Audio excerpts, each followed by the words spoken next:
Assalamu alaikum. Hi everyone, welcome back to another video. It's been a while since I have posted a video. I apologize for that. The ending of 2021 has been so busy. I actually did not get a chance to record a video, but I am back and I am planning to be more consistent this year. If I can't record it at least every week, I will try to record one every other week. So that being said, I am happy to be back. Today's video is a little different from what I normally record. This video was actually inspired by my patients and my friends. Since the pandemic happened, so much has been going on and a lot of people have lost a sense of self because of everything that's going on. They feel like they don't have control over their life anymore, and the rate of depression and anxiety has just increased. And I wanted to share with you guys 10 things that I do that keep me grounded despite what is happening in my life. No matter how crazy things are going or how hard the wind is blowing or whatever direction it's leading me to, I do these things and I feel like I do have control over my life, and I am able to stay grounded and not get frustrated with all the changes that is happening around me. The first thing that I do is I make God the center of my life. Allah is so loving and so merciful, and He loves us more than anything in this world, and He wants the best for us. And when I say Allah, I mean God. So He is just so merciful and loving and caring, and just knowing that I have Him in my life and everything I do revolves around Him just gives me so much peace, because it's just this higher being that loves me more than my own mother, that is looking out for me. And making honestly God the center of your life can just make so many things easy for you. The second thing that I do is every morning when I wake up, I just look around my room and I see things that I have that other people don't have. I like to compare myself to the people that have less than me. I never compare myself to people that have more than me, because it just keeps me humble and grounded. For example, my bed, like when I wake up and I'm just sitting on my bed, I say my gratitude, my prayers, and just really grateful to God for giving me that bed, because I know some people don't have that. And I just look around my room and just notice different things and say a gratitude prayer for every single thing, like thank you God for my bed, and thank you God for this and for that, and just really appreciating what God has given me. And then I set the tone for the day. I tell myself today is going to be great. I am so blessed. I will go out there and do the best that I can, so that at the end of the day, if things don't go the way I want to, I know that I have done the best that I can, and everything else is out of my control and there's nothing I can do about it. Go to sleep and start fresh the next day. The third thing that I do is drinking water. I drink so much water. I always drink water at least half an hour to an hour before I eat breakfast. I have been doing this for the past probably 5 years or so. Prior to that, I don't think I used to drink a lot of water, but in the past couple of years, I've just been drinking so much water. A lot of people don't know the benefit of water. Water is not only to quench your thirst, it's also essential in keeping your body functioning properly and keeping you healthy. It regulates your body temperature. It lessens the burden on your liver and your kidney by washing away toxins. Water transports oxygen and nutrients to your cells, so it's really important throughout the day. Drink water, have your bottle of water with you, whether you go to school or work or you're just at home. Make sure you're drinking enough water. Surprisingly, a lot of people don't drink enough water, and it's been a struggle trying to get my family members to drink water. I literally started buying water bottles and I'll fill it up and just tell them here's your water, make sure you're finishing this much water. So do not underestimate that. The next thing I do is exercising regularly. I try to go to the gym every day, but it doesn't work out always. I go at least a couple of times a week, and the days that I don't go to the gym, I do workouts at home. There are numerous types of videos on YouTube. Regardless of what you're interested in, you will find a video. If you are a yoga person, if you are a Zumba person, if you just want to do some cardio exercises, if you want to use do weights by using your own body weight, whatever type you're into, you can find a video on YouTube. So even if you do 10 minutes, it can make such a big difference in your life. Ideally, we recommend 30 minutes, but if you can do 10 minutes, 20 minutes, 30 minutes, an hour, do not underestimate it. Exercise stimulates your brain to release the happy hormone. It improves your mood. It also prevents health problems such as diabetes, high blood pressure, stroke. It increases your cardiovascular health. It reduces depression and anxiety. So do not underestimate it. Get in 10 minutes, get in 20 minutes, go out and run. If you like, running outside, I don't. I tried it a couple of times. I don't know. I do not enjoy running outside. I would rather go to the gym and run on the treadmill. I do love walking outside, but I don't like running outside. So whatever you are into, do it. Do not miss out on the benefits of getting your daily workouts. Point number 5 is be flexible with yourself. Be so forgiving. A lot of us are so harsh on ourselves. When things don't go the way we want to, we blame ourselves and we say things like, I wish I had done this, or I wish I had done that. If I had done this, maybe this would have happened. Honestly, some things are beyond your control. It's a decree from God and there's nothing that you can really do about it. If something happens in your daily life, even if it's, minor inconvenience that frustrates you, accept it for what it is. I literally stopped stressing too much over things a very long time ago.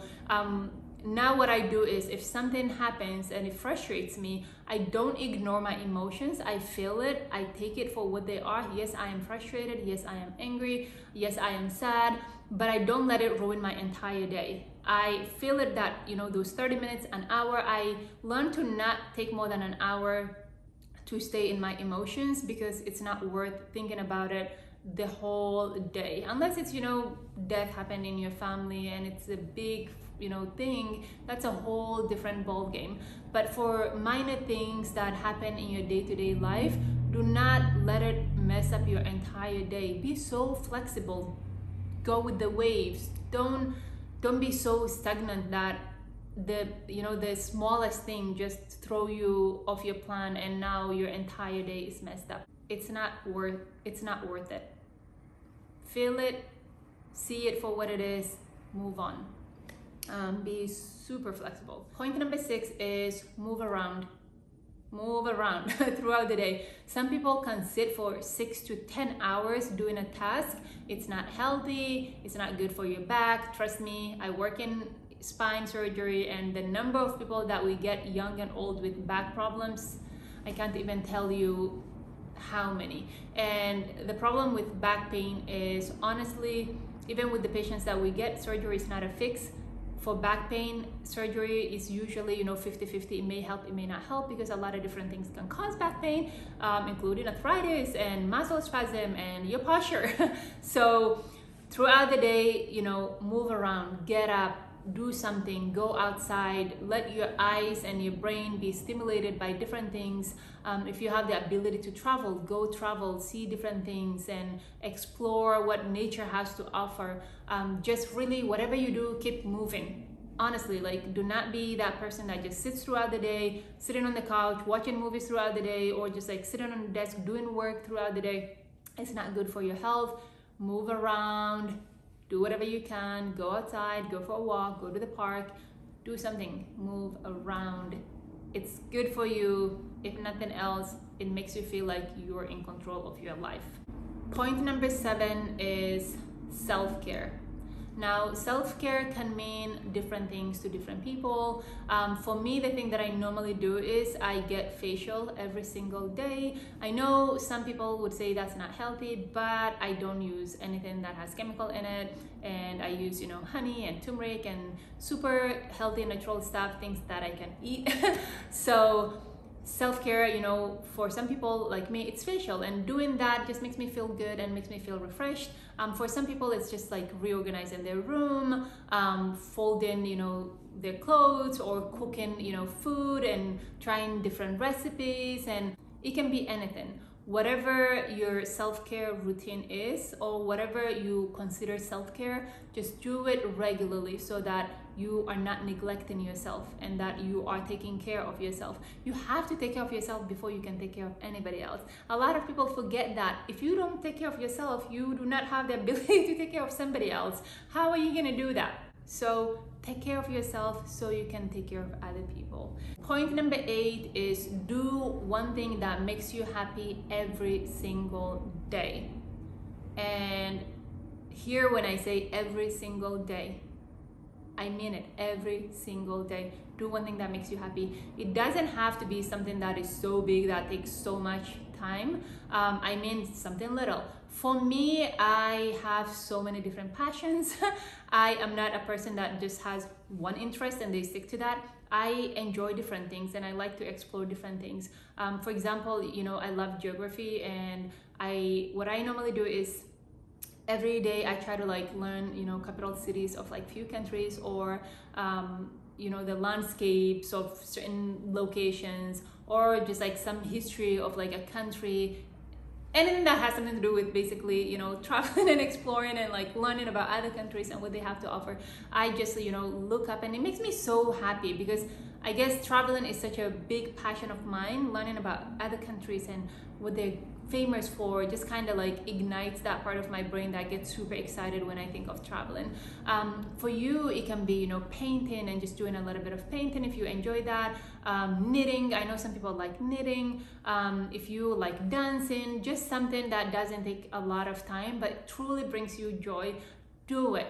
Honestly, those little things add up, and they are good for your mood and your well-being, so do not underestimate it. Do one thing that makes you happy every single day. Point number 9 is setting healthy boundaries. Now that is easier said than done, especially because with families and friends and the people that are closest to you, your coworkers, your boss, it's so hard to say no and set healthy boundaries. Do not underestimate the power of no. I'm not saying go be arrogant about it and be mean to people and just feel like you're above everyone. I don't mean that. In a respectful way. If something is hurting you and it's messing up with your mood or your happiness, just say it. Nobody can read minds. Unless you say what you're feeling, nobody knows that they are crossing boundaries. And some people will push you and they will push your buttons, and even after you say no, they will just keep doing it. So you have to be firm in your decision and just be like, you know what, this hurts me, this does not bring me joy, this really stresses me out, I cannot deal with this. Please, if you will do it this way, I would appreciate it. And honestly, when you speak your needs and your emotions to people, they are receptive. However, when you feel like, oh, they should know that this hurts me, they're not gonna know. How are they gonna know if you don't tell them? Do not suffer in silence and just have this hatred towards other people because they're crossing your boundaries. Communicate. Communication is very important. Let people know that it's not working for you. Whatever they're doing is causing you more harm than good, and you would like them to change that. Communicate it. Again, do not suffer in silence. My last point for today is giving charity. Seriously, a lot of people underestimate the power of charity. When I say give charity, I don't mean material stuff. I mean whatever you can, whether it's your time. If you have material, by all means, go, help people. Even if it's $2 to somebody that's homeless, that's on the street, if it's giving your time to somebody that truly needed your time, helping somebody that is struggling with something and making their life easy, smiling to your friends and your families and the people that you run into. It doesn't cost much, but honestly, the benefit of charity is so much that I cannot emphasize on it. It brings you closer to God. It opens gates of heaven for you. It removes calamity and it removes hardship from your life. Just being good to humanity and being good to yourself and giving back to people and sharing your gift and your wealth and your time with, God's creation makes you so humble and so loved by God. So do not take it easily. A lot of people feel like they don't have anything to give. Honestly, everybody has a gift, even if it's just lending an ear to somebody that really need to let something out, that is a form of charity. That's a form of giving back. So do not underestimate it. Give back to the people, share your gift, and go spread love. That is all my points for the day. I hope you guys benefit from this. Even if you cannot implement all of it, I would say just take few that will work for you, and then over time you can add more and more. But honestly, these are what keeps me grounded no matter what's happening in my life. I never lose my cool for too long. I don't get frustrated about things that easily. I don't see things as negatives. For the most part, I notice the positive in things, and I feel like no matter how chaotic things get, I always have these things that I have control over, and that just keeps me grounded and, you know, not blowing with the wind.